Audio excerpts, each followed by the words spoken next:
कथा दुःखरी कथा मुक्त करी कथा याची बरी विठोबाची करेल जो प्रश्न सांगेल जो कथा श्रवण करिता उद्धरती कथा भागीरथी स्नान जे करती तयाचे उद्धरती पूर्वजते. काल आपण भगवान परमात्म्याचं पवित्र पावन चिंतन श्रवण केलं. देवाचं अगम्य चिंतन आपण श्रवण केलं.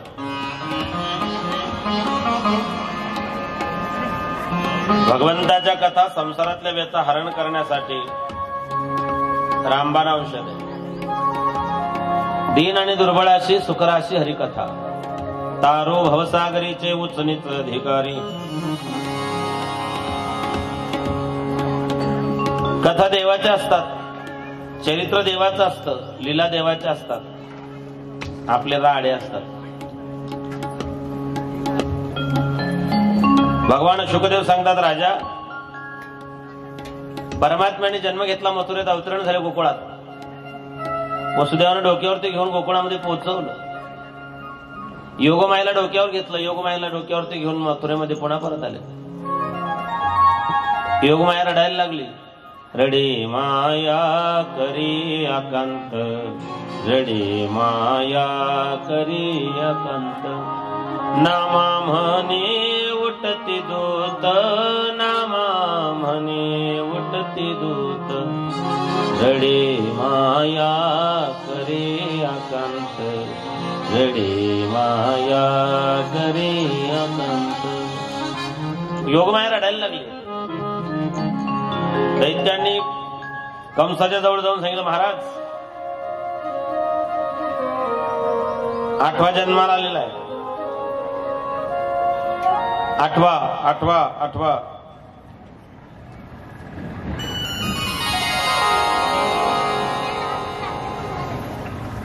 कंस धावत आला. कंसाने त्या मुलीला देवकीच्या मांडीवर उचलून घेतलं. तिचे पाय धरले, घराघरा फिरवले, दगडावर आपटणात ती वीज कडाडली, आकाशामध्ये निघून गेली. आणि तिने सांगितलं, तुझं लागी व धी उपजला मजा धी. मला काय मारतोय? तुला मारणारा तुझा वैरी, तुझा रिपू, तुझा दुश्मन, तुझा शत्रू जन्माला आलेला आहे.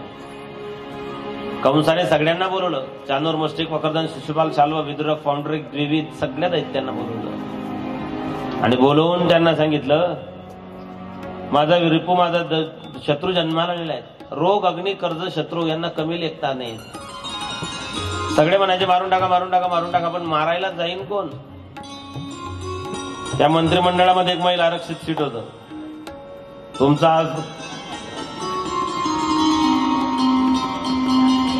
आरक्षण आजकालचं नाहीये.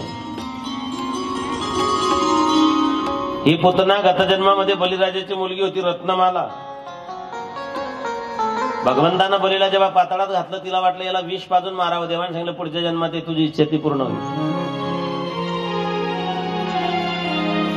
तिने सांगितलं, एवढे मोठे दैत्यासारखे दैत्याने एक लेकरू मारायला घाबरतात, मी मारते म्हणले त्याला.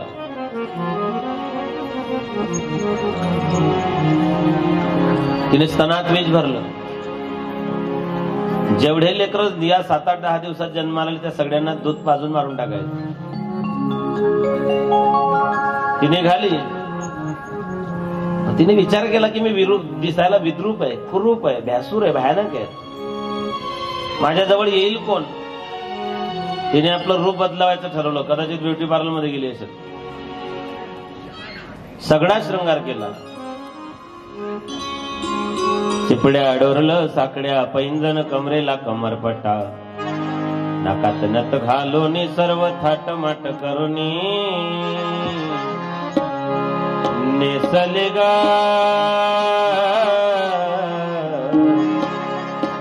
नेसले ग चालू पैठणचा, नेसले ग चालू पैठणचा, नेसले ग चालू पैठण, नेसले ग चालू पैठणचा, नेसले ग चालू पैठणचा.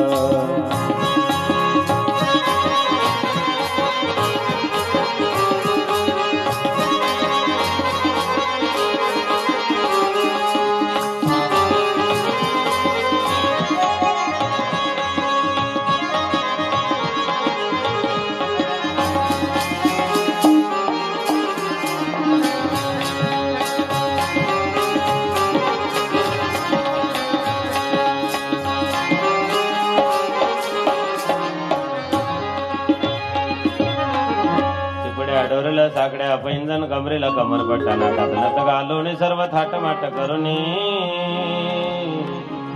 नेसले गा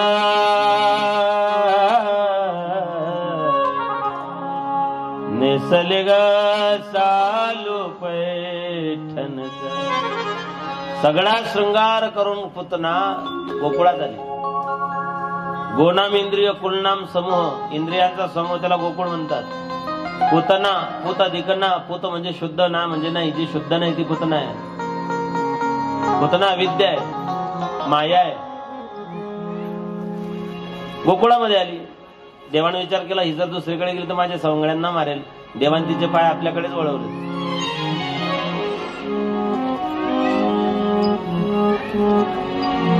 यशोदेनं नुकतं देवाला स्नान घालून झोपवलं होतं.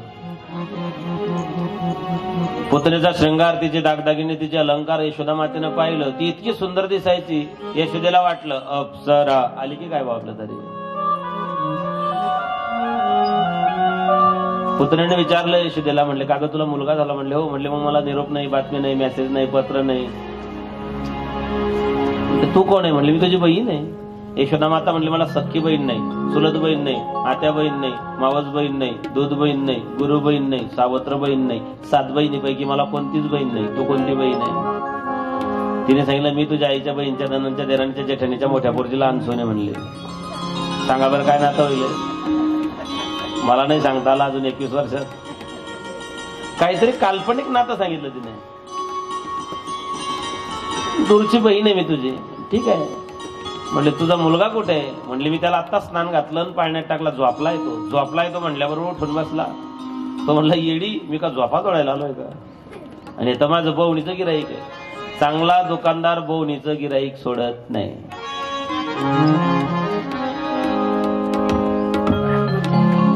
देव रडायला लागले. रडते माझे बाळता समजावी तारा,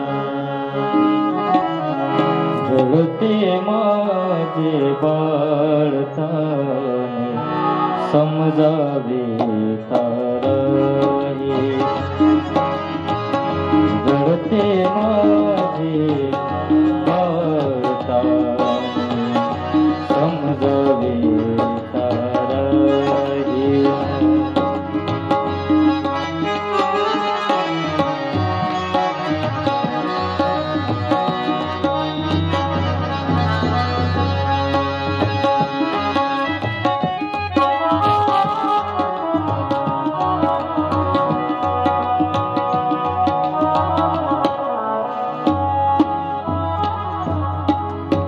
नाना परी समजावी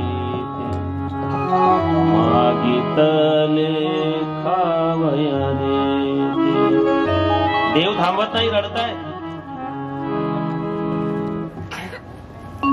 शेवटी यशोदा मातेने सांगितलं, म्हणले फार रडतोय तू, त्याला सांभाळ, मला घरातले काही काम धंदा करायचा आहे. पुतना गेली. देवाला झोक्यातून उचललं, मांडीवर घेतलं, पदर टाकून दूध पाजायला लागले. देवाने पुतनेचं दूध पिताना डोळे मिटले. का मिटले? 19 कारण आहे. पहिला विचार भगवान परमात्मा डोळे मिटून हा करताय की मला तर सांगितलं होतं दही दूध तूप लोणी खायला भेटेल, इथे विषापासून सुरुवात होते. आणि विष प्यायची सवय तर मला नाही, विष प्यायची सवय महादेवाला आहे. त्याने डोळे मिटून शंकराचं ध्यान केलं, सांगितलं महादेवा विष तुम्ही प्या, दूध मी पितो. दुसरा कारण असं आहे, देवाच्या डोळ्यामध्ये चंद्र सूर्याचा वास आहे. त्यांनी विचार केला ही आमच्या कृष्णाला मारायला आली म्हणून हिच्याकडे पाहायचं नाही, म्हणून डोळे मिटले. का डोळे मिटले? देवानं डोळे मिटून विचार केला की माझं नाव तोंडात यायला हजारो जन्माचे पुण्य लागते. पुतना मला मांडीवरती घेते, असं हिचं मागच्या जन्मात कोणतं पुण्य, म्हणून डोळे मिटून देव तिचं पुण्य स्मरण करता, हिने कोणतं पुण्य केलं. अजून एक कारण असं आहे, ही जर मला दूध पाजते तर ही माझ्या आईच्या जागी आहे. आणि मग हिने जर एवढं मोठं काम करायचं धाडस केलेलं आहे तर हिला पुढची गती कोणती द्यायची, म्हणून देव डोळे मिटताय. अजून एक कारण असं आहे, अनोळखी व्यक्ती पाहिली की लहान लेकरू त्याच्याकडे गेल्यानंतर डोळे मिटून घेतं, म्हणून देवाने डोळे मिटले. असे 19 कारण आहेत.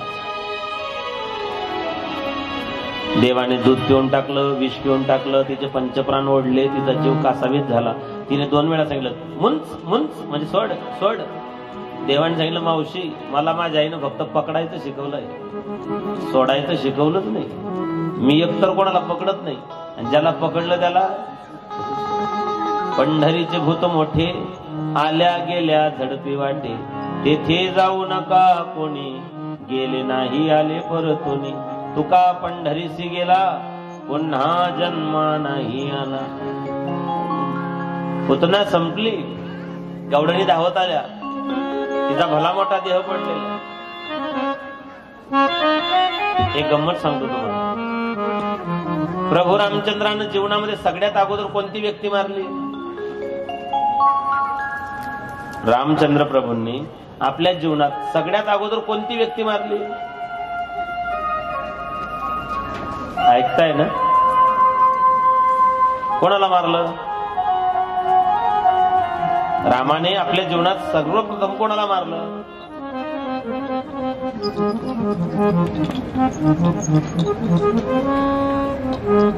कोण?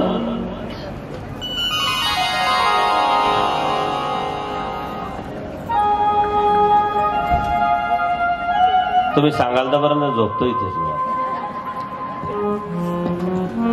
कोणाला मारला आधी?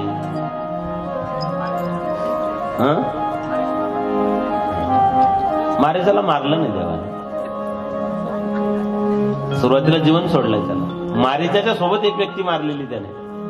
मारीच्याचा भाऊ होता सुभाऊ, आणि मारीच्याची आई आहे त्राटिका नावाची. देवानं आपल्या जीवनात 16 वर्षाचा असताना त्राटिका मारली. एक गंमत सांगतो तुम्हाला. प्रभू रामचंद्राने जेव्हा पहिली व्यक्ती मारली जीवनात ती त्राटिका आहे, आणि जेव्हा रामाने त्राटिका मारली तेव्हा रामाचं वय होतं 16 वर्षाचं. रामाने त्राटिका मारली तेव्हा देवाचं वय होतं 16 वर्षाचं. कृष्णाने जी पुतना मारली तेव्हा कृष्णाचं वय होतं 6 दिवसाचं. 6 दिवसाच्या लेकराला पालता सुद्धा पडता येत नाही. कृष्ण 6 दिवसाचा असताना पुतना मारतोय, राम 16 वर्षाचे असताना त्राटिका मारताय. आणि असं म्हणतात की ती पुतना त्या त्राटिकेपेक्षा 36 पटीने मोठी होती. मग त्राटिका किती मोठी होती ते सांगतो आता. त्राटिका जर समुद्राच्या काठावरती झोपली तर तिच्या कपाळावर 50 गाढ वचरायचे. त्राटिकेने जर आंघोळ केल्यानंतर कुंकू लावायचं म्हटलं कपाळाला, तर तिला एका वेळेला 1.5 क्विंटल कुंकू लागायचं. याचा अर्थ राक्षसीने कुंकू लावत होत्या. पूर्वी टिकली नव्हती ना तेव्हा. एवढी मोठी टिकली कुठून आणायची तिला? बरं त्या टिकलीचं एक आहे. टिकलीचं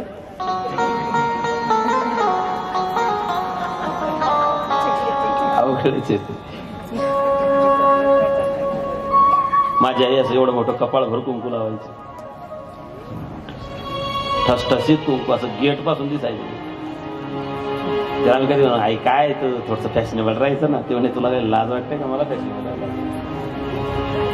मी आयुष्यभर असंच कुंकू लावताना जुन्या म्हाताऱ्यानं. आता नाही शक्य ते. आता लावा बरं तुम्ही.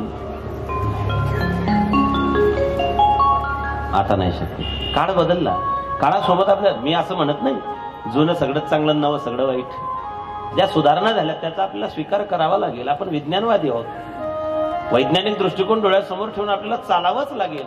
जेव्हा अध्यात्म आणि विज्ञान या दोघांचं कॉम्बिनेशन होईल तेव्हाच माणूस सुखी होऊ शकतो. या दोघांची सांगड घालावीच लागेल. मग कुंकू का लावता? उद्या मला आठवलं तर सांगेन शेवटी का त्याच्या सांगतेच्या वेळेस. उद्या कलियुगाचं वर्णन करताना जर मला लक्षात राहिलं तर मी बोलेल त्याच्यावरती. आता नाही बोलत, आता माझी विसंगती होईल. काय सांगायचंय मला की पुतना इतकी मोठी होती. खरंच एवढी मोठी असेल का ती? शंका आहे का तुम्हाला?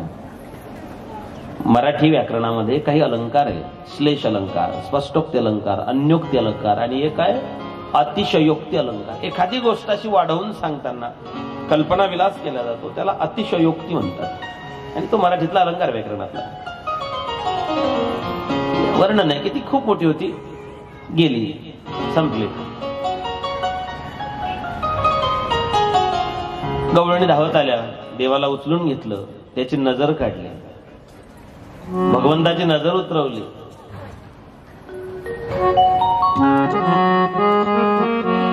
काना माझा कणकण तो दृष्ट झाली बाई,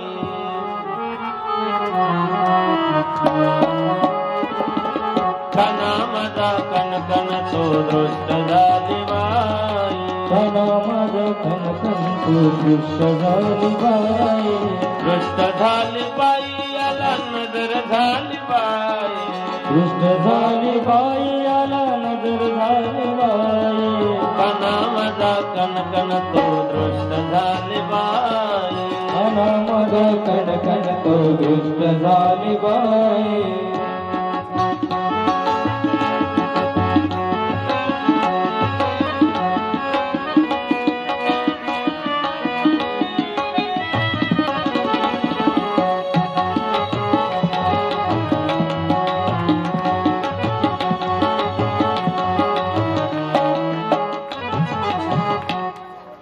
कवनाची झाली दृष्ट तुला माझ्या पंढरीराया,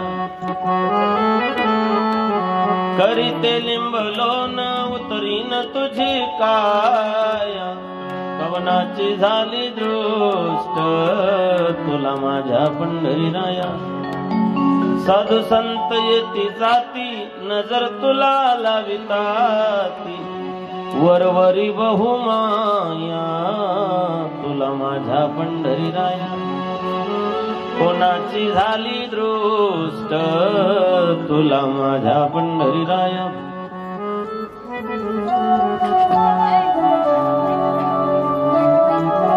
देवाला गोमूत्रानं स्नान घातलं, गाईच्या पोटाखालून काढलं, गाईचं पुच्छ अंगावरतून उतरवलं.